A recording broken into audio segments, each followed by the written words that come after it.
నేపాల్ దేశంలో తీవ్ర ఉద్రిక్త పరిస్థితులు నెలకొన్నాయి. యువత ఆందోళన నేపథ్యంలో దేశ ప్రధానమంత్రి కేపీ శర్మ ఓలీ తన పదవికి రాజీనామా చేశారు. సోషల్ మీడియా నిషేధం, ప్రభుత్వ అవినీతి పరిపాలనను అంతమొందించాలని గత 2 రోజులుగా నేపాల్ రాజధాని ఖాట్మండులో యువత పెద్ద ఎత్తున నిరసన చేపట్టారు. ఈ నిరసనలు హింసాత్మకంగా మారడంతో పాటు అనేక మంది ప్రాణాలు కోల్పోవడం, వందలాది మంది గాయపడటంతో పరిస్థితి అదుపు తప్పింది. సోమవారం జరిగిన అల్లర్లలో 19 మందికి పైగా మరణించారని, వందలాది మంది గాయపడ్డారని నివేదికలు తెలుపుతున్నాయి. నిరసనకారులు పార్లమెంట్ భవనంలోకి చొరబడి పలువురు మంత్రులు, మాజీ ప్రధానులు ఇళ్లపై కూడా దాడి చేశారు. హోంమంత్రి రమేష్ లేఖక్ నైతిక బాధ్యత వహిస్తూ తన పదవికి రాజీనామా చేసిన విషయం తెలిసిందే. ప్రధాని ఓలీ రాజీనామా చేయాలన్న డిమాండ్ బలంగా వినిపిస్తున్న నేపథ్యంలో ఆయన తన పదవిని వదులుకోవాలని నిర్ణయించుకున్నారు.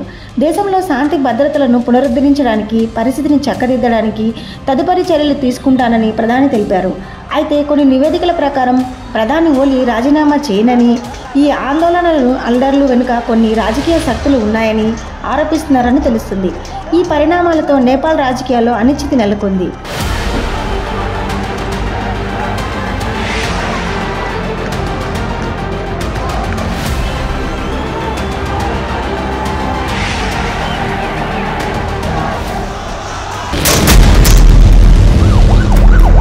అసలు వీటన్నింటికీ కారణం నేపాల్ ప్రభుత్వం సోషల్ మీడియా ప్లాట్ఫామ్స్ అయిన ఎక్స్, ఫేస్బుక్, యూట్యూబ్ వంటి వాటిని మొత్తం 26 యాప్స్ను బ్యాన్ చేయడం.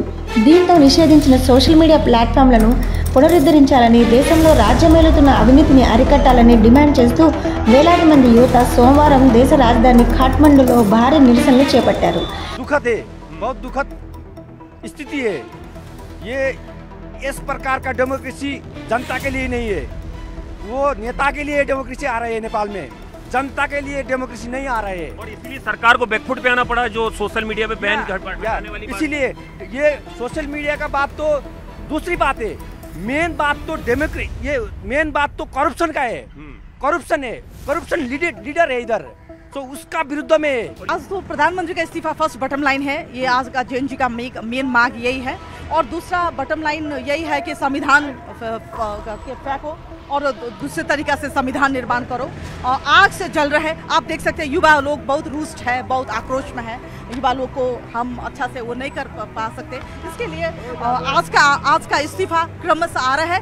कौन कौन मंत्री देगा अभी थोड़ी देर में पता चलेगा। नेपाल में जो अभी कंडीशन है ना, उसके हिसाब से हमें ये केपी ओली हमारा ये देश को ये छोड़ के जाना चाहिए। They just wanted to kill. They literally shot the kid in the head. That's like so devastating. We just want a stable government, that's all.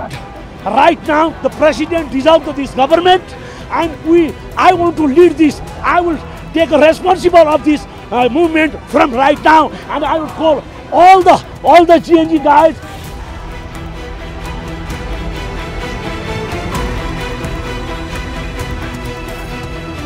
ఈ నిరసనలు తీవ్ర ఉద్రిక్తతకు దారితీశాయి.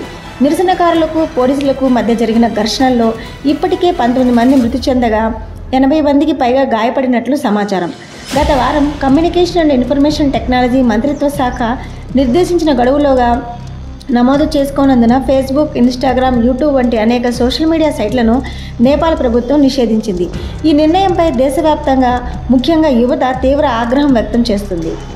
జాతీయ జెండాలు ప్రదర్శిస్తూ విద్యార్థులు, యువతతో కూడిన జెన్జెడ్ తరం వారు జాతీయ గీతంతో నిరసన ప్రారంభించారు. ఆ తర్వాత సోషల్ మీడియా నిషేధానికి, దేశంలో పెరిగిన అవినీతికి వ్యతిరేకంగా నినాదాలు చేశారు.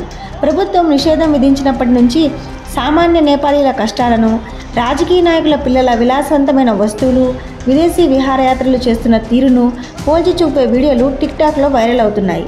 టిక్టాక్ ప్రస్తుతం పనిచేస్తుండటంతో ఇది యువతకు తమ నిరసనను వ్యక్తం చేసే వేదికగా మారింది.